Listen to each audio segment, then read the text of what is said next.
একজনই হবেন কিনা সেটা সংসদে বা যারা জিতে আসবেন তারা ঠিক করবেন। বিএনপিকে কিন্তু অনেক ক্ষেত্রেই একমত মনে হচ্ছে না যে এই কথাগুলো এতদিন উঠেছে, বিশেষ করে একজন প্রধানমন্ত্রী অনেক ক্ষমতা নিয়ে যখন একেবারে বসে যান, এটাকে নিয়ে বারবার সব অংশ থেকে বলা হচ্ছিল।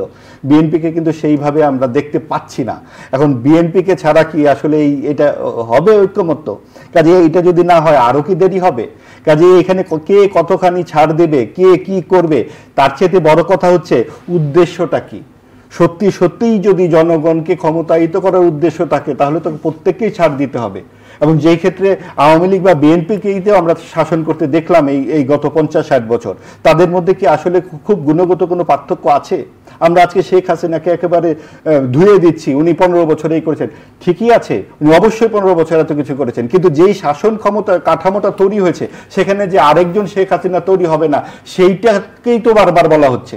সেই ক্ষেত্রে কি বিএনপি আগ্রহী, অথবা অন্যরা কি এই কথাগুলো বেশি সামনে আনছেন, নাকি তারা ভাবছেন যে আমরা কোনোভাবে হয়তো বিএনপির সাথে জোট করে কিছু আসন যদি পাই, যেটা আমরা আওয়ামী লীগের সাথে অন্যদের সমঝোতা দেখেছি। এখন কার সঙ্গে কার সমঝোতা হবে, কার সঙ্গে কার জোট হবে, সেই হিসেবে হয়তো সেটা ভোটের রাজনীতি হতে পারে, কিন্তু সেই ক্ষেত্রে দেশের মানুষের উপরে যে দম বন্ধ করা চাপ, সেটা কি আদৌ কমবে কিনা? না, আসলে আদৌ কমবে না যদি শাসন ক্ষমতা এভাবে এক ব্যক্তির হাতে সমস্ত ক্ষমতা দেওয়া থাকে। সেই জন্যই এত কিছু বলা হচ্ছে, এবং তার জন্য কিন্তু এত চার্টারেরও দরকার পড়ে না, এত কিছু লিখিত কাগজও দরকার পড়ে না। সেই লিখিত কাগজ কে মানবে যদি 90-এর রূপরেখার কথা আমাদের মনে নাই?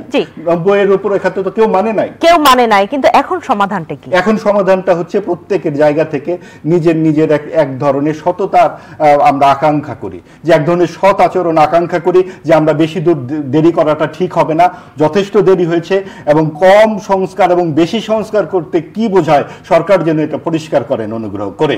কারণ জুন মাস পর্যন্ত গেলে বেশি সংস্কার হবে, বেশি সংস্কারের কোনো রূপরেখা কিন্তু আমরা পেলাম না, বা কম সংস্কার হবে এটা সুস্পষ্টভাবে বলে একটা সুনির্দিষ্ট রোডম্যাপ দিয়ে দেওয়া দরকার, এবং সেই ক্ষেত্রে মোটামুটি একটা সমঝোতা করে সামনের দিকে যাওয়া দরকার।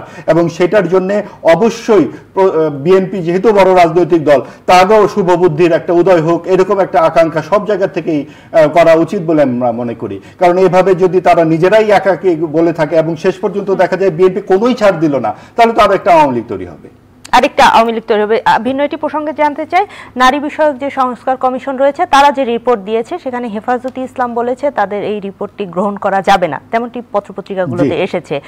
কি বলবেন সংস্কার কমিশন নিয়ে? এটা অবশ্যই খুব একটি সুউদ্যোগ, এবং আমরা দেখেছি প্রধান উপদেষ্টা বলেছেন যেই সংস্কারগুলো করা সম্ভব অতি দ্রুত করে ফেলা দরকার, এবং এটা আসলে ডক্টর ইউনূসের মতোই একজন মানুষের পক্ষে সম্ভব, কারণ উনি এই দেশের নারীদের জন্য কি করেছেন এটা সকলেই আমরা জানি। এবং এইটা নারীদের উত্তরাধিকারের ক্ষেত্রে বলেন, নারীদের সম্মানের ক্ষেত্রে বলেন, মর্যাদার ক্ষেত্রে বলেন, এটা আসলে বাংলাদেশের আর্থসামাজিক রাজনৈতিক পরিবর্তনের একটা অন্যতম একটা বৈপ্লবিক একটা কাজ হয়ে থাকবে যদি সরকার এটা সত্যিই করতে পারে।